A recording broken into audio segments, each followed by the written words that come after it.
Llega un momento en el que esto deja de funcionar. Algo pasó en alguna parte importante que hizo que se envenenara la sangre, que hizo que un órgano ya no pudiera trabajar, que ya no pudiera respirar, que ya no pudiera tener yo mis procesos químicos, ¿no? Mi digestión, mi oxigenación, y entonces esto que requiere de todas esas cosas se apaga. El flujo de sangre deja de pasar. Si vemos una tomografía en tiempo real, pues simplemente las áreas del cerebro literalmente se empiezan a apagar, a desenchufar, las neuronas empiezan a morir por la falta de oxígeno y entonces es la negrura. Eso es lo que médicamente, lo que a mí me enseñaron que era la muerte, ¿no? Ya, Ujú, se acabó. ujú, ujú, ¿Qué se siente eso? Que es justamente a donde tú ibas. ujú. Justamente, justamente. ¿Desde dónde voy a hablar? Voy a hablar desde mi experiencia acompañando a personas en su proceso de desprendimiento, Bien. ¿vale? Em, Cualquier persona que tenga, que haya tenido algún tipo de formación como tanatólogo, o que sea médico, o que sea enfermera, en general cualquier profesionista de la salud, sí, cualquier profesional de la salud que haya tenido cercanía frecuente con personas que se desprenden, que mueren, así es como le decimos clínicamente, em, conoce este proceso. Solamente de observar a una persona, conocemos este proceso. ¿Cuál es cómo transita este proceso? La persona está enferma. O puede ser que simplemente su cuerpo ya esté muy débil porque ya tiene un kilometraje muy alto. Entonces, ya sea porque estás viejito o porque estás enfermo, este sistema eventualmente pierde el equilibrio que le permite seguir interactuando con su entorno. Ya tienes a la persona que está convaleciente en el hospital. Voy a hablar de un caso de una persona con cáncer, ¿de acuerdo? Am, una persona con cáncer terminal tiene metástasis por todo el cuerpo y entonces al final la metástasis no es otra cosa más que tumores que están dañando el tejido de un órgano y lo están sustituyendo por tejido tumoral, por lo tanto el tejido sano se está viendo comprimido y al mismo tiempo dañado. Y ese proceso en pulmones, hígado, páncreas, estómago, intestinos, corazón, cerebro, por todos lados, eventualmente genera un colapso en el sistema. ¿Por qué? Porque los tumores están consumiendo oxígeno, energía y nutrientes.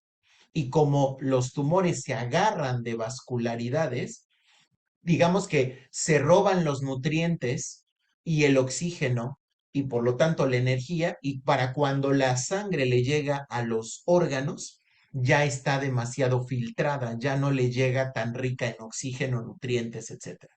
Eso hace que empiece a debilitarse los órganos, mientras que los tumores se hacen cada vez más fuertes.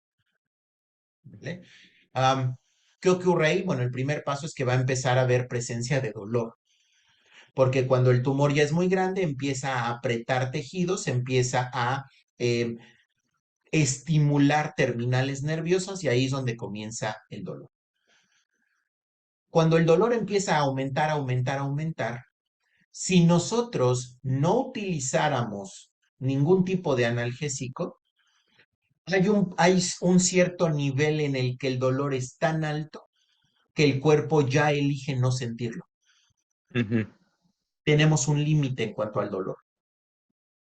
¿Qué significa? Significa que si el dolor es demasiado alto, nos desmaya, Ujú. nos pone en un estado de inconsciencia y comienza la producción de endorfinas. Las endorfinas son los analgésicos naturales del cuerpo. Entonces, el cuerpo empieza a sufrir mucho estrés por todos estos tumores, empieza a haber dolor. Estoy hablando de un caso donde no está recibiendo asistencia farmacológica. Y entonces el cuerpo empieza a producir cada vez más endorfinas, más endorfinas, más endorfinas, hasta que llega un momento en el que si el dolor supera esos niveles, desmaya a la persona, la pone en un Ujú. estado de inconsciencia. Y si el dolor no se detiene y la invasión de los órganos continúa, la persona entra en coma. El coma no es Ujú. otra cosa más que un desmayo prolongado. En ese estado, la persona es como si estuviera en un sueño muy profundo,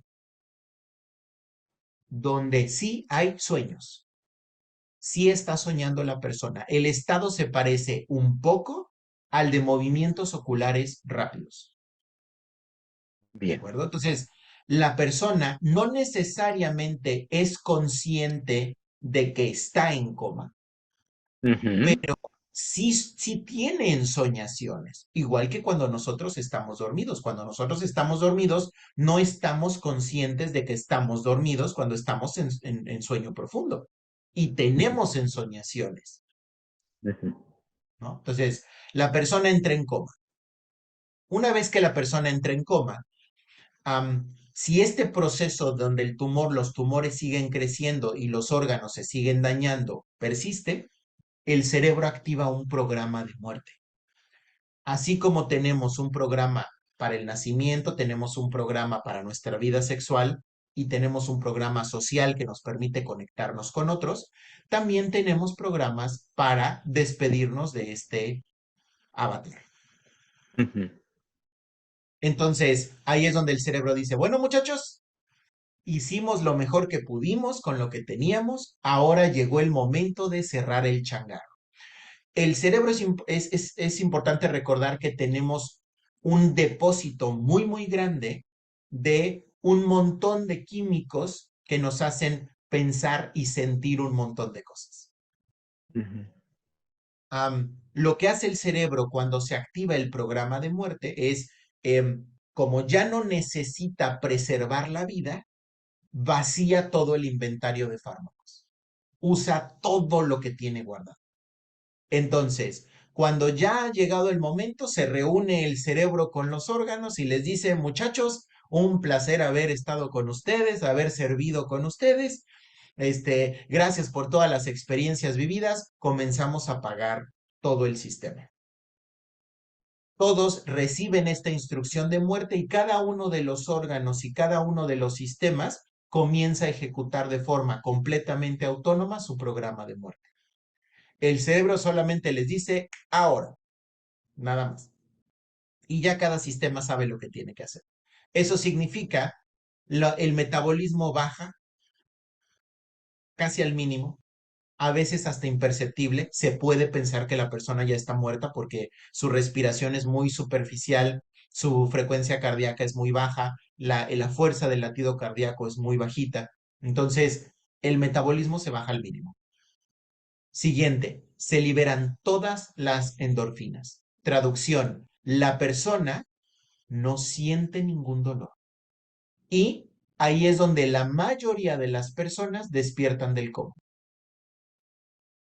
¿Por qué? Porque ya estoy súper mega drogado por dentro, no tengo dolor, por lo tanto, puedo abrir los ojos y no voy a sentir ninguna incomodidad. Ujú. Ahí es donde el paciente terminal, el enfermo terminal, recupera el conocimiento y se muestra fresco, consciente, ¿no? Ujú. Y a gusto. Ahí es donde el paciente terminal despierta y dice, ¿y por qué están todos tan serios? ¿A qué hora vamos a desayunar? Y entonces todo el mundo dice, milagro, Milagro. Ujú. nos salvamos, tráiganle al Señor sus huevitos rancheros, por favor. Y entonces la persona se sirve bien a gusto, tiene apetito, disfruta la comida. ¿Por qué? Porque está usando absolutamente todas las endorfinas que tiene. Tiene niveles muy altos de morfina natural en el sistema. El siguiente paso es que empieza a liberarse mucha oxitocina y con la oxitocina la persona se siente conectada y bien. Ujú. El metabolismo del cerebro tiene un pico, se acelera más de lo común. ¿Por qué? Pues porque va a usar todas las calorías, ya no tiene ninguna razón por la cual evitar sobrecargarse, sabe que ya se va a pagar. Y entonces ahí es donde la persona muestra lucidez, incluso lucidez trascendental. Ahí es donde la Ujú, persona les dice a todos, a ver, mi vida fue así, yo aprendí esto, gracias acá, gracias hacia allá, gracias allá. Estoy hablando de una persona promedio, no estoy hablando de con patologías complejas ni nada, no estoy hablando de una persona promedio. Se despide de todos, todo el mundo llora a su alrededor y él dice, no, hay que espantarse, yo voy a estar bien, ustedes tranquilos, sigan su vida, ¿no? Sigan disfrutando, nos vemos en algún momento, ¿vale? Y entonces la persona comienza a sentir relajación, se siente cool y empieza a darle sueño. Entonces la ujú, persona dice, ahora sí, después de haberme comido mis huevitos rancheros, después de haber saludado a todos, después de haberles dicho cómo pueden mejorar sus vidas, les doy los consejos que nunca les di, ¿no? Y toda la sabiduría que en algún momento no me di cuenta que poseía. Entonces, me voy a echar una siestecita, ahorita los veo. Quien está en contacto con los enfermos terminales, tanatólogos, enfermeros médicos, saben que este es el momento de despedirse definitivamente de la persona. ujú. Entonces, le dicen, despídanse por favor y vamos a dejarlo descansar. La persona se acomoda bien a gusto, no hay dolor, y en ese momento los órganos comienzan a apagarse gradualmente. ¿De acuerdo? La persona se vuelve a acostar, el metabolismo comienza a bajar nuevamente, es decir, pasa directamente a sueño profundo. Y Ujú, en ese sueño profundo, el cerebro nos da su mayor regalo, y es toda la reserva que tenía de DMT, la libera. Esa misma sustancia que nos acompañó durante nuestro nacimiento y que nos acompañó durante en el caso de las mujeres, durante el proceso de dar a luz, cuando vamos a morir se libera. ¿Qué significa?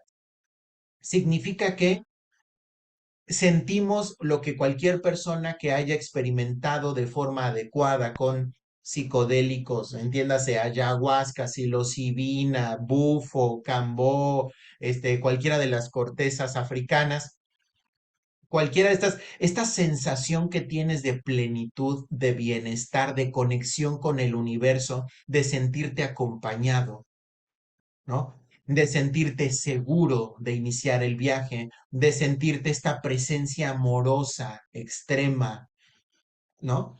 La persona se empieza a sentir así. Ahí el cerebro comienza a hacer una depuración de toda la información y ahí viene el momento de, y vi mi vida pasar, La película, ¿no? la película. Hay algo curioso. El tiempo es una percepción. El tiempo no es Ujú, real. No existe el tal cosa como un pasado, un presente y un futuro. Depende completamente del cómo estamos nosotros interpretando el movimiento. Eso es tiempo. ujú, Cuando estamos bajo esos efectos de DMT, porque además el cerebro deja de producir el bloqueador de DMT, por lo tanto el DMT se vuelve súper intenso, la persona puede experimentar en un minuto una o varias vidas.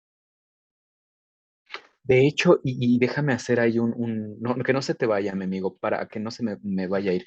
Recomiendo al auditorio, a quien nos esté viendo, que se busque una peliculita que se llama Waking Life.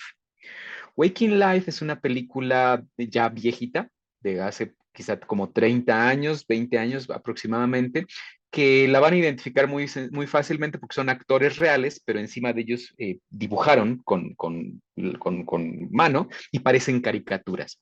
Esta película está confusa, de una vez se los digo, van a necesitar ir a explicación de Waking Life si es que no están muy entrados en el tema, pero básicamente explora eso que me estás diciendo como un sueño, y la muerte podría ser muy parecida por lo que nos estás diciendo, un sueño puede durar 10 millones de eones para lo que nosotros sería un segundo en donde, ¡pum!, se apagó, ¿no? Esa es recomendación cultural. Por favor, mi amigo, adelante. Totalmente muy buena, muy buena. Densa, densa, pero muy buena. Tensa. Sí. En este punto, el proceso de desprendimiento es igual prácticamente en todos los humanos. Es decir, la persona que va manejando y de pronto derrapa el auto y ve que los camiones vienen de frente a alta velocidad y de este lado tiene el barranco, ahí el cerebro hace un análisis de todas las probabilidades de sobrevivir y ahí es donde dice, no vamos a sobrevivir. Ujú. En ese momento el cerebro le avisa a todos los órganos, fue un verdadero placer haber trabajado con ustedes, comenzamos el proceso de muerte, ¿no? Lo mismo le pasa al piloto de avión que de pronto siente la caída y se da cuenta que los controles no están respondiendo y que por el ángulo de inclinación que lleva, la punta va a quedar hecha polvo. En ese momento el tiempo se ralentiza. Para aquellos que hayan consumido marihuana entienden el efecto de el tiempo se puede estirar mucho.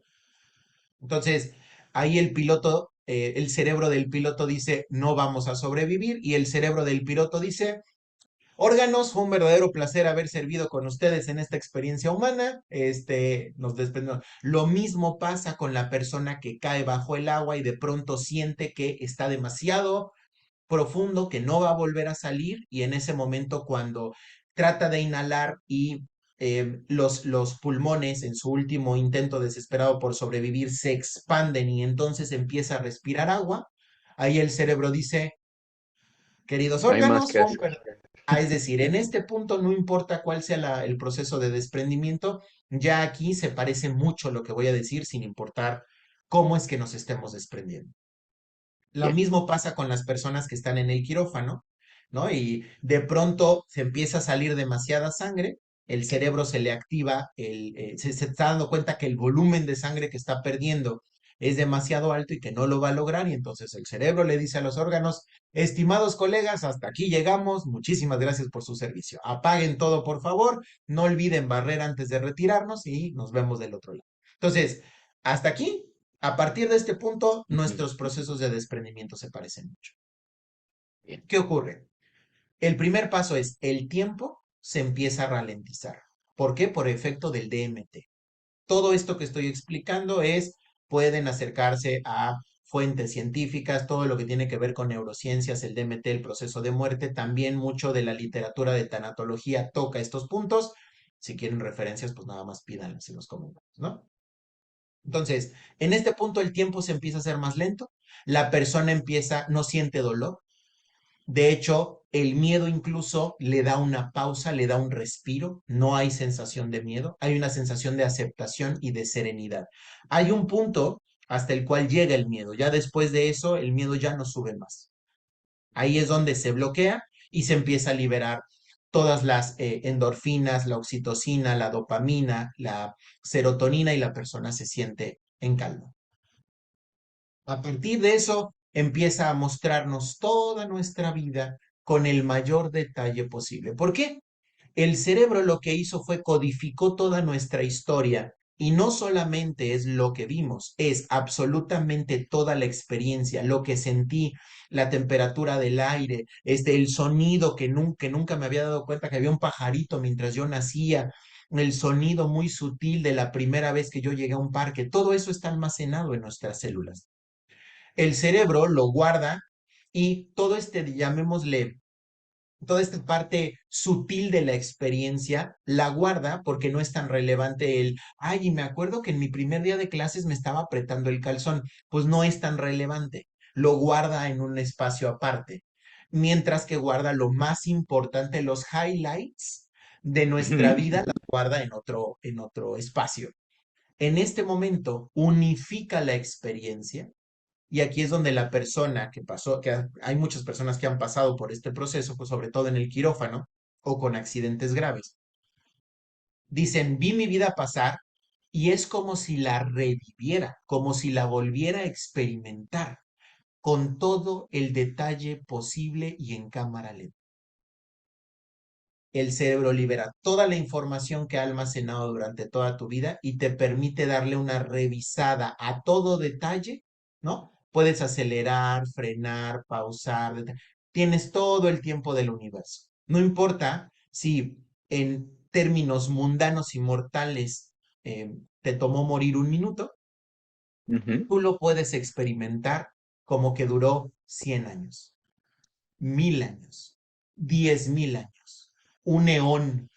No importa, porque el tiempo solamente es subjetivo, es relativo, depende de una interpretación. Entonces, pasa toda esta información y si se preguntan por qué es tan rápido, acuérdense que el cerebro funciona a la velocidad de la luz, funciona con impulsos Ujú. eléctricos.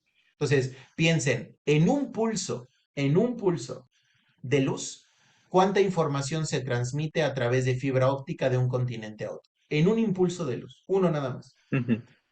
Ahora imagínense el cerebro, cuántos impulsos de luz lanza cada fracción de segundo. Eso significa que ustedes pudiera tomarles el morir 30 segundos y en 30 segundos imagínense cuántos pulsos de Uf. luz ocurren dentro de su cerebro. Eso significa que podrían vivir no solo una, sino varias vidas solamente en el proceso de muerte. 30 segundos para el que está fuera, 30,000 años para el que está dentro.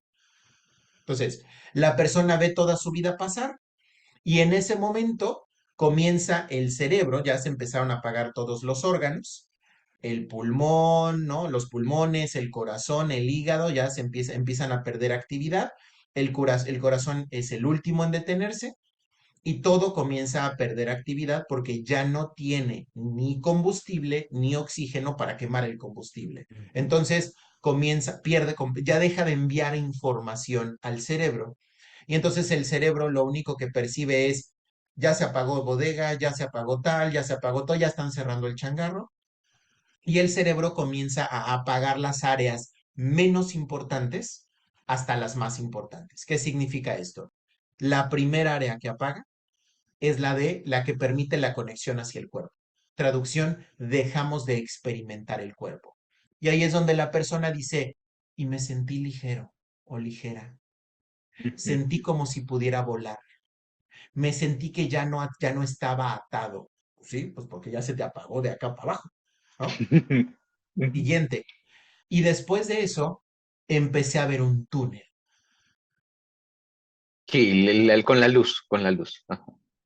¿Qué ocurre? La corteza visual que se encuentra en la parte occipital de nuestro cerebro comienza a apagarse por capas, desde la más superficial hasta la más profunda.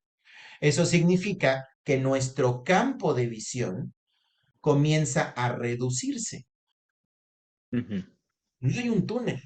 Las células están muriendo y por lo tanto no pueden enviar información luminosa y aunque la enviaran, la corteza ya no está procesando esa información. Entonces vemos un túnel muy oscuro y vemos una luz al frente. ¿Qué es la luz? Las pocas células que siguen enviando información. Algo que ocurre es que la capa más superficial de nuestra corteza visual es la que integra todas las capas, puntos, rayas, líneas, y lo convierte en una forma entendible. Ujú. Cuando ya no estamos viendo, cuando esta capa visual ya no está recibiendo la información, dejo de ver formas definidas. Ujú. Entonces, veo un túnel, me siento acompañado de MT, me siento pleno y sin dolor, ¿no? Oxitocina, dopamina, serotonina, endorfinas liberadas al máximo, estoy en una sobredosis de sustancias, estoy en el viaje, en el high, ¿no? Ujú. Dejo de ver formas definidas, ¿no? Y ahí es donde viene la parte del, y no vi a mi mamá, porque al principio veo mi vida pasar y lo que hace mi cerebro es me muestra los highlights y si los highlights es mi hijo, mi mamá, mi abuela, lo que sea, me muestra esas imágenes y entonces vi que estaba el túnel y estaba mi mamá extendiéndome la mano para recibirme. Vi que estaba mi abuela, vi que estaba mi papá con el perro, vi que estaba Jesús, vi que Ujú. estaba Mahoma, vi que estaba el que sea, ¿no? Entonces, y después de eso, cuando yo entré al túnel, dejé de percibir la imagen, pero me sentí acompañado de amor, de paz, de serenidad. Todo esto ya se puede incluso replicar científicamente. Aquí no estoy hablando de Ah. nada metafísico. Y de pronto, cuando me acerco hasta el final del túnel de luz, el cerebro me da un último regalo. Y el último regalo es, ya que liberó todos los recuerdos y que ya le da, lo que hace es conectarme directamente al inconsciente colectivo requiere muchísima energía, o registros akáshicos, o Dios, o amor, o fuente, o como quieras llamarle. Es mucha la energía. Por eso lo filtramos a través de un tamiz especial llamado yo, Ujú. porque procesar todo el ancho de banda es demasiado. ¿No? El 1000G es demasiado, yo lo convierto para poder procesarlo, lo convierto en 4G, ¿no? En ese momento, cuando me estoy acercando al final del túnel, el cerebro usa todo lo que le queda de energía, expande mi ancho de banda y puedo conectarme directamente con el inconsciente colectivo. En ese momento, científicamente, hasta ahí podemos llegar. Científicamente, a partir de ese punto, ya no sabemos qué está más allá. Hay personas que justo en ese punto te dicen, y yo llegué y vi a Dios. Ujú. Por primera vez me pude parar frente a frente a Dios y le hice preguntas, ¿no? Ese es el último reducto donde podemos todavía estar hablando de funciones biológicas, científicas, medibles y comprensibles. Cualquier persona que haya tenido un accidente cerebrovascular o que haya muerto en un quirófano relata más o menos la misma experiencia, pero este último fragmento, más allá de ese proceso, ya no sabemos qué ocurre. Nadie ha vuelto más allá de ese proceso en el momento del y hablé con Dios y me conecté con Dios o lo que sea, o vi el paraíso, o vi a todas las generaciones, o en ese momento vi que todas mis antepasados se reunieron a mi alrededor y me abrazaron, o en ese momento todo se volvió luz. A partir de ahí, ya científicamente no sabemos qué ocurre. ¿Qué piensas, mi hermano? Está increíble toda esa historia. Es como un nacimiento, vaya, es como al revés, ¿no? De empezar a aprender los procesos y ahora vamos a llegar aquí y es el túnel que al final de cuentas pues es el canal cervical y toda la cosa. Qué paralelismo tan interesante allí, ¿eh? El yin y el yang, el frío y caliente. Está súper bonito eso. Fin A ver, de entonces, inicio. exacto. Y otra vez, ¿no? Bueno, hay quienes consideramos que, pues, otra vez lo mismo, ¿no? Eh, ok, eso es lo que sabemos. Lo podemos, como dices, replicar, ya sea con sustancias, drogas, que también emulen eso, pues inyectarse DMT, o meditaciones, canales perdón, tanques de privación sensorial, respiraciones de yoga o respiración de fuego, creo que se llama, no estoy seguro. O sea, podemos acercarnos a eso mucho. Y hay personas que después de hacer toda esa desconexión, se vuelven a enchufar, o sea, sobreviven.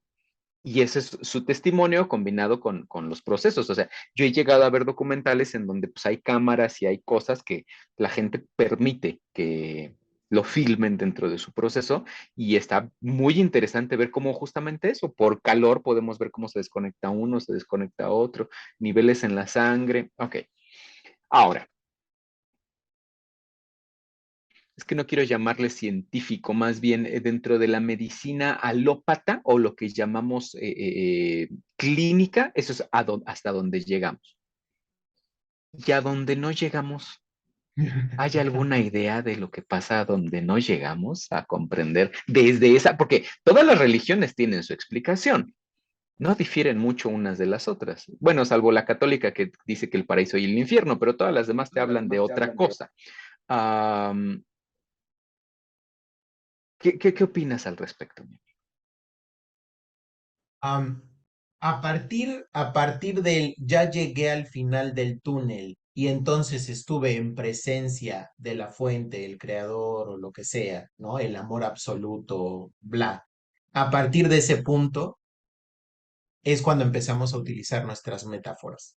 A partir de ese punto. Ujú. Ujú. Aquí, a partir de ese punto, obviamente todo lo que yo he descrito ha sido el conocimiento que yo tengo, la información que yo tengo, y no bajo ninguna circunstancia estoy asumiendo que esto es la verdad.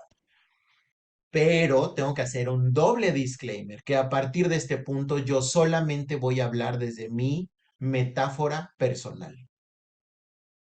ujú. Si se preguntan de dónde viene, está fundamentada sobre todo de el budismo, específicamente budismo tibetano.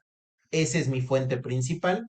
Para los que no están familiarizados, eh, yo trabajo desde la psicología transpersonal, que no es otra cosa más que no solamente usar fuentes occidentales de conocimiento, sino también la filosofía de Oriente y tratar de fusionarlas. Desde ahí hago mi ejercicio, mi práctica clínica. Entonces, Ah, lo que voy a ah, hablar a partir de este punto está muy permeado tanto de filosofía budista como de algunas otras experiencias que yo he vivido a través del uso de medicinas ancestrales. ¿Me decías algo, mi hermano? sí, mi amigo, ¿cómo llamarle? Una pequeña introducción para nuestro auditorio, ¿no? En cuanto a lo que te refieres como budismo tibetano. Hay muchos tipos de budismo, budismo zen, budismo tibetano, budismo incluso chino, japonés, y cada uno, pues bueno, tiene sus peculiaridades. Creo que en términos generales, si tú estás de acuerdo, podemos definir budismo como las enseñanzas del Buda histórico, en lo que él hace de viaje y lo que comparte, y bueno, lo que sus discípulos reportan que esta persona dijo, a través de su necesidad no sabría cómo llamarle, de expansión, de conectar con la fuente, de liberación, de emancipación, o sea, de crecimiento Iluminación. espiritual, ¿no? Iluminación. Esa es la palabra que me faltaba. A través de eso, bueno, pues esas enseñanzas y sus alumnos han ido a través de cientos de años emulando esas enseñanzas, perfeccionando las técnicas de meditación y entonces nos llega a nosotros ya una versión más pura, más destilada, ¿no? Ujú. Ahí es donde estaríamos pensando en budismo. Si alguien tiene ganas, pues métase a buscar eso. Pero es de eso de lo que estás hablando, ¿no? Sí, y entendiendo que eh, el budismo no habla de dioses, esa es la base, no habla de dioses, em, habla simplemente de conciencia, nada más. No habla de una figura que ejerce el poder y que lo controla todo, que esa sería la diferencia fundamental con respecto a las religiones o las fees que están fundamentadas en la idea de Dios, ¿no? O teológicas. Budismo no, el budismo por eso no se considera una religión, aunque hay Así variantes es. del budismo que sí son religiosas, Ujú. pero y religiosas porque tienen dogmas y porque tienen lineamientos y porque tienen adeptos que tienen que cumplir ciertas cosas para considerarse dentro o fuera, pero como tal se considera una filosofía más que una religión, aunque hay religión budista. Sí, es más Yo bien lo estoy, es una forma de vida. es una filosofía de Es vida. eso. Ujú. Por Es favor, una, continúa. lo que hace el budismo es nos acerca ciertos planteamientos para que nosotros los corroboremos en la forma como nos relacionamos con nuestro entorno.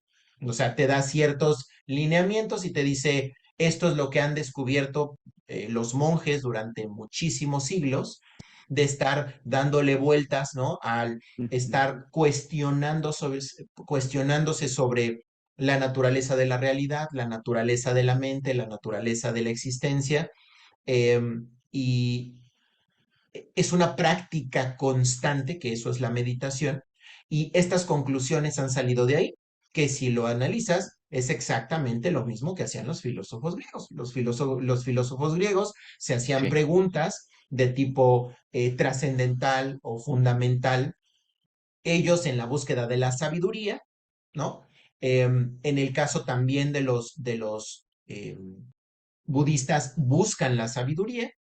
En el caso del budismo, la sabiduría, el alcanzar la sabiduría se llama iluminación. Los filósofos simplemente se la pasaban buscando la sabiduría, intentando abarcar la sabiduría, y cada uno tenía sus distintas técnicas, ¿no? Lo que para la filosofía occidental fue a través del método socrático y de los silogismos y del, Ujú. ¿no? El análisis, esas técnicas, bueno, para el budismo fue la meditación. Es la diferencia fundamental. Usaron técnicas diferentes. Ambos estaban buscando contestar preguntas fundamentales o algunas existenciales o algunas trascendentales y llegaron a algunas conclusiones y es curioso porque Muchos filósofos llegaron a conclusiones similares a lo Ujú. que llegaron los monjes budistas. Entonces, de ahí viene y van a notar que mi discurso, que mi narrativa se parece mucho o tiene muchos elementos de este tipo de temas, aunque también van a notar ahí, por supuesto, para el que esté un poquito más familiarizado, ya sea con mi estilo o con estos temas, va a notar evidentemente influencias esotéricas muy claras, ¿no? Muy, muy claras.